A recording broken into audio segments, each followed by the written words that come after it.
madem wenye wanaweza taka like ringtone akwe na wao, and I saw your name like twice. Yes, Lynn the brand, I saw your name there and I was like nikipata na Lynn lazima nimuulize, give a chance. And you consider yeah true mara mbili mimi kwa live ya ringtone every time nikasema nikipata na Lynn hey lazima nimuulize. Do you consider?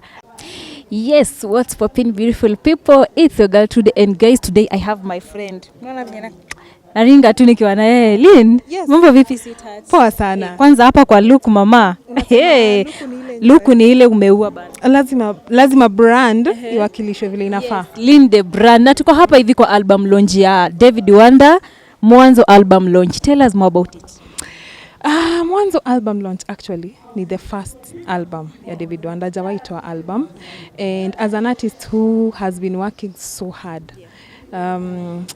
Alika hivi chini akashindwa kwani nitamaliza how many years kwa muziki kama sijaangusha album.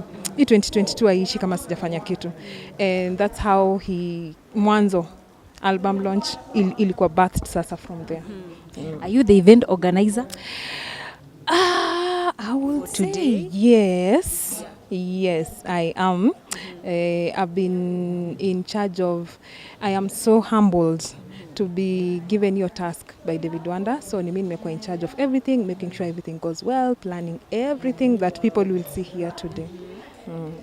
How does it feel being the like okay, mimi nimemjua kwa event organizer by the way. Mimi ukoona sana na everything yenye upanga inaendaga fit Lynn. And tell us more like ni challenges zipi unapitia kama event organizer, especially kwa event kama hizi? Challenges ni kibao my friend. Challenges ni kibao because of course kuna ile the biggest challenge inakuanga people are expecting. Unajua David Wanda is not a small artist. He's a big artist. So expectations za watu ziko huko juu. So mimi nakaa pale nashindwa, naanza kujiuliza nitaweza kudeliver according to what people want. Na get nitaweza kudeliver ile design yenye sitaangusha hii brand. So challenges ukuanga mob, especially the biggest challenge inakuanga how will I deliver in such a way that unajua at the end of the day, after everything, after the event na nini, watu watabaki wakisema wow, that event ili match na brand ya ule msee. Unajua unaweza plan kitu ukose kuorganize fiti na ikiisha watu wako like hiyo brand, hiyo event haipelekani na brand. Unajua and of course now kuna challenge here because being the organizer you are communicating with so many people. Kuna hiyo challenge, maybe someone somewhere anaweza kufail kidogo last minute, ulikuwa unataka kitu fulani haijago vile ulikuwa unataka iende, unajua. So hizo challenges ni zile vitu zenye hawezi avoid. But sasa ile kitu mimi ufanya, nafika tu mahali najitaka mkutano nasema relax. Kama God alikuwa ameplan ina happen, it happen. This was supposed to be my first question. Watu wamekuona tu Lynn kwa mtandao wakiona tu Lynn the brand. They don't know who is Lynn. They tell us more about Lynn. Kwanza yani sijui nianzie wapi. Just tell us more about you. Well, Lynn the brand I wear so many hats, but zote ziko under the same umbrella. So Lynn the brand is a publicist, Lynn the brand is a digital strategist, Lynn the brand is a brand manager, Lynn the brand is an influencer as well. And hizi zote ziko ndani ya an umbrella called Foley Agency. So Foley Agency is my PR and marketing company, and we are doing online marketing, we are doing branding and profiling, we are doing artist management, we are doing music distribution, we are doing so many things.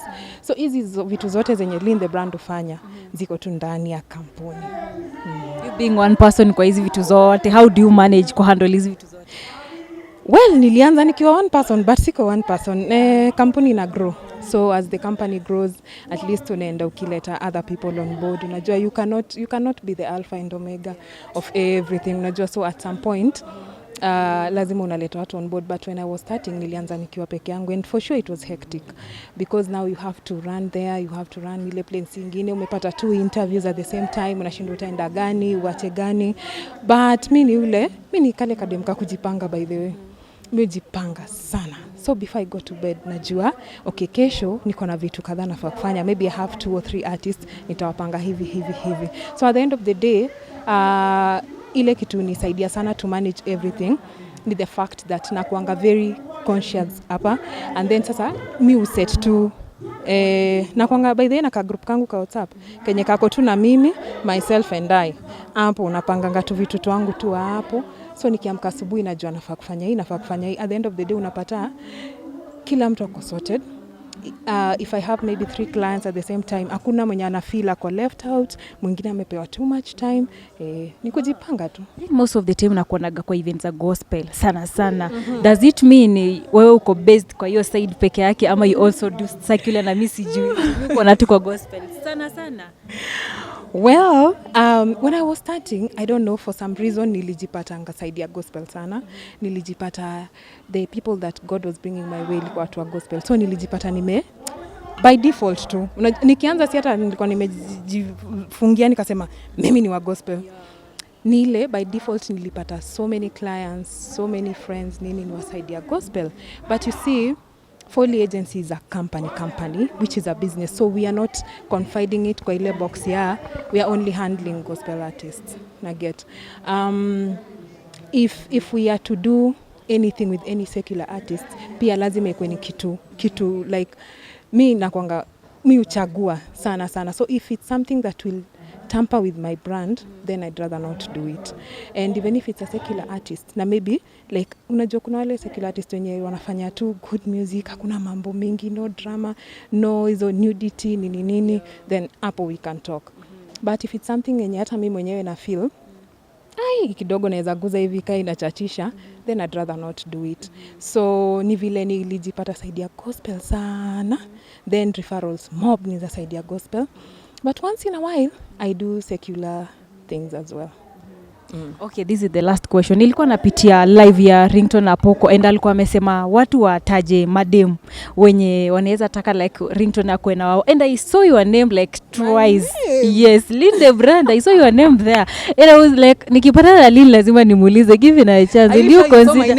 Yeah, true. Mara mbili mimi kwa live ya Ringtone every time nikasema nikipata na LYNN lazima nimuulize, would you consider like given a chance having Ringtone Apoko in your life? No. Why? No. By the way, watu niliona twice LYNN. Kwani kuna LYNN mwingine ama mko wawili? Niko tu mmoja but nashangaa au ni wachokozi walikuwa tu wananichokoza I think. Nikaona LYNN ako pale si kitambo, ilikuwa 3 days ago TikTok live ya. Mimi hapana aki. Kwa nini? Wezi kataa Ringtone hivyo live on chairman hapana. Kwa nini? Hiyo publicity hiyo kelele nini mimi hapana. Mimi niko public but nakwanga nimetulia. Unaona sinanga mambo mob. Mimi si dramatic. So siwezi. Mimi nakwanga nimetulia. Mtu mwenye ametulia na mtu mwenye kelele wanapatana. Anyway, LYNN, thank you so much for your time. Najua uko na mambo mingi za kufanya. Tutapatana siku nyingine tupige story. Tukae tu chini tuongee. Thank you mama. Karibu sana, asanteni na watu wa follow kampuni yangu inaitwa pia Foley Agency. Foley Agency, please guys, Foley Agency. Na LYNN the brand. And you're doing a very amazing job. Unafanya job poa sana. Mimi ukuambia, si ndio? Kila saa mimi ukushow. Keep it up. By the LYNN unitia mashows. Kama kuna mtu amenishikilia, lazima aniite kama kuna event. Thank you dear. Karibu sana. Thank you.